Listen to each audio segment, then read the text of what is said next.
तो फ्रेंड्स हमसे question number 6 में बोला गया है show that the relation R in the set, जो रिलेशन आर है वो एक सेट से दिया गया है, वो सेट है 1 2 3, जो रिलेशन आर है वो दिया गया है 1, 2, 2, 1। Is that clear friends? जो रिलेशन आर इस प्रकार है, is symmetric but neither reflexive nor transitive. हमें शो करना है, हमें दिखाना है या दर्शाना है कि ये रिलेशन है, ये सिमेट्रिक है बट नीदर रिफ्लेक्सिव, कोई रिफ्लेक्सिव भी नहीं है और ना ही ट्रांजिटिव, ना ही वह रिफ्लेक्सिव हो सकती है और वही ना ही ट्रांजिटिव हो सकती है। तो चलिए रिफ्लेक्सिव, ट्रांजिटिव और सिमेट्रिक के लिए कंडीशन देखते हैं। तो सबसे पहले बात आती है रिफ्लेक्सिव की।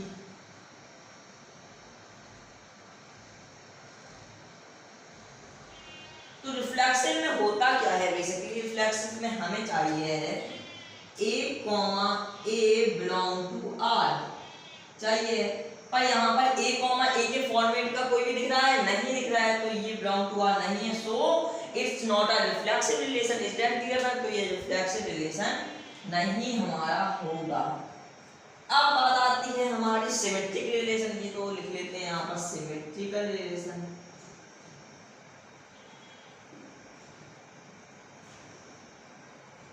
सिमेट्रिक रिलेशन, अब सिमेट्रिक रिलेशन में होता क्या है? इसमें होता है कि अगर A, B belong to R है, A, B belong to R है, तो इसका उल्टा, इसका सिमेट्री में मतलब कि B, A, B belong to R होगा। तो ऊपर देख लेते हैं 1, 2 बिलोंग टू R है, पर 2, 1 भी बिलोंग टू R है, तो लिख देंगे 1, 2 बिलोंग टू R है, तो हमारा 2, 1 भी बिलोंग टू R है। So it's a reflexive, so it's a symmetric relation। तो ये हमारा सिमेट्रिक रिलेशन हो गया है, पास्ट हो गया है। अब ट्रांजिटिव के लिए चेक करेंगे, तो लिखेंगे यहाँ पर ट्रांजिटिव। तो ट्रांजिटिव में क्या होता है कि अगर हमारा A, B belong to relation है, तो B, C भी बिलोंग टू रिलेशन होना चाहिए, तो हमारा A, C भी बिलोंग टू रिलेशन होना चाहिए। तो अब यहाँ पर देखिए क्या A, B belong to relation है, 1, 2 एज इट क्लियर है, 1, 2 बिलोंग टू रिलेशन है।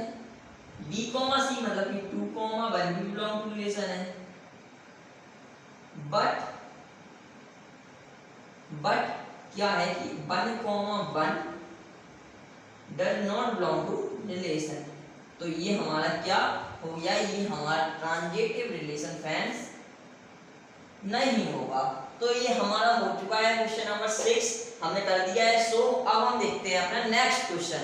चलिए देखते हैं क्वेश्चन नंबर 6 को। इसमें हमसे क्या बोला गया है? इसमें हमसे बोला गया है so that the relation R, हमें दिखाना है कि एक रिलेशन आर है इन द सेट ए, वो हमारी सेट ए से ली गई है, of all the books in the library. वो सेट ए है, सेट ए में all the books of the library है, लाइब्रेरी के अंदर जितने भी बुक्स हैं ऑफ अ कॉलेज, कॉलेज की लाइब्रेरी है। Is that clear? Given by R is equal to, और रिलेशन को इस तरह से है कि x, y, x and y have same number of pages, x और y में सेम नंबर ऑफ पेजेस है, मतलब कि इक्वल नंबर ऑफ पेजेस हैं। इज एन इक्विवेलेंस रिलेशन, हमें दिखाना है, हमें शो करना है, हमें दर्शाना है कि ये इक्विवेलेंस रिलेशन है। इक्विवेलेंस रिलेशन क्या होता है? जो रिलेशन हमारा रिफ्लेक्सिव, सिमेट्रिक और ट्रांजिटिव हो, उसी को बोलते हैं इक्विवेलेंस रिलेशन। तो चलिए देखते हैं इसको कैसे करेंगे सॉल्व। सबसे पहले सेट ए हम लोग लेट कर लेते हैं, तो लेट कर लेते हैं यहाँ पर let A is equal to, A के अंदर बुक्स मान लेते हैं x, y, z। तो रिलेशन के हिसाब से इसको रोस्टर फॉर्म में लिख लेंगे। तो रोस्टर फॉर्म में ऐसे लिखेंगे कि यहाँ पर क्या बोला गया है कि इसमें सेम नंबर ऑफ पेजेस हैं x और y में, तो x और y में सेम नंबर ऑफ पेजेस हैं, तो x, y, तो x, z में भी सेम नंबर ऑफ पेजेस हो सकते हैं। ये तो नहीं कह सकते कि नहीं हो सकते, हो भी सकते हैं, हमने ऐसी बुक्स मानी है जिसमें सेम नंबर ऑफ पेजेस हैं, तो x, z में भी सेम नंबर ऑफ पेजेस हो सकते हैं, और x में भी सेम नंबर ऑफ पेजेस हो सकते हैं। Is that clear friends? By comma by में भी सेम नंबर ऑफ पेजेस हो सकते हैं, जेड कॉमा जेड में भी सेम नंबर ऑफ पेजेस हो सकते हैं, और x से y, x से x, x से z, y और x में भी सेम नंबर ऑफ पेजेस हो सकते हैं, y और y में भी सेम नंबर ऑफ पेजेस हो सकते हैं, और y और z में भी सेम नंबर ऑफ पेजेस हो सकते हैं, z और x में भी सेम नंबर ऑफ पेजेस हो सकते हैं, z और y में भी सेम नंबर ऑफ पेजेस हो सकते हैं। यही फिर हमारे रिलेशन बन जाएंगे, क्योंकि z z हमने ले लिया। अब चेक कर लेते हैं कि रिफ्लेक्सिव के लिए ट्रू है, कि सिमेट्रिक के लिए ट्रू है, कि ट्रांजिटिव के लिए ट्रू है। अगर ये तीनों के लिए ट्रू आ गया तो ये क्या हो जाएगा? इक्विवेलेंस रिलेशन हो जाएगा। तो रिफ्लेक्सिव के लिए देखिए, रिफ्लेक्सिव हमसे क्या मांगता है? रिफ्लेक्सिव हमसे ये मांगता है कि अगर इसका फॉर्म एक कॉमा ए के रूप में हो, एक कॉमा ए के रूप में बिलोंग टू रिलेशन हो, तो ये रिफ्लेक्सिव हो जाएगा। देख लेते हैं। तो यहाँ पर हमें दिखा कि x, x, y, y और z, z belong to relation है। तो आगे लिखेंगे,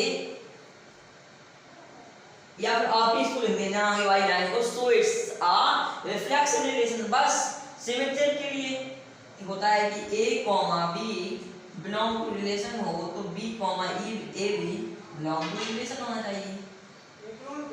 जैसे यहाँ पर x, y belong to relation है, तो लिख लेंगे x, y belong to relation है, तो y, x भी बिलोंग टू रिलेशन होना चाहिए। तो y, x भी हमारे यहाँ पर बिलोंग टू रिलेशन है, तो y, x भी बिलोंग टू रिलेशन है। और आगे वही लिखना है, so it's a symmetric relation.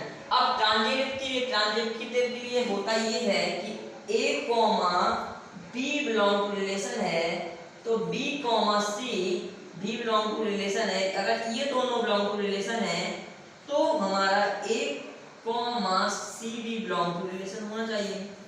चलिए चेक कर लेते हैं कि जैसे हमने ले लिया यहाँ पर, क्या कौन सा ले लेते हैं हम लोग,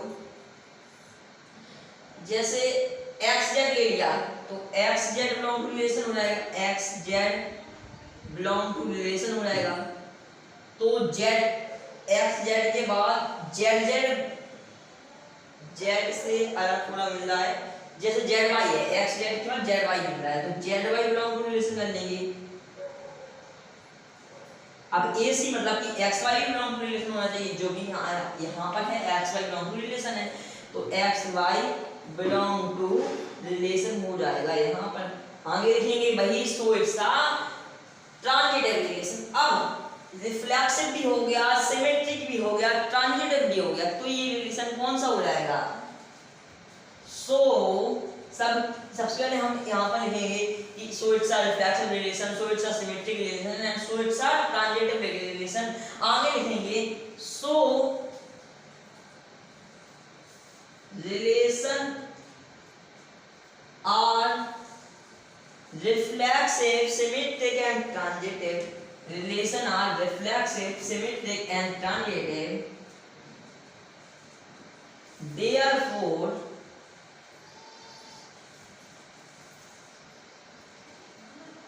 relation are equivalence. Is that clear, friend? So relation are reflexive, symmetric and transitive, therefore relation are equivalence। तो ऐसे हम लिख लेंगे तो हमें पूरे मार्क्स एग्जाम में मिल जाएंगे। क्वेश्चन नंबर 6 भी फ्रेंड्स हमारा हो चुका है सॉल्व। फ्रेंड्स आज का वीडियो हम लोग यहीं पर खत्म करते हैं। अब हम मिलते हैं आपको अपने अगले वीडियो में।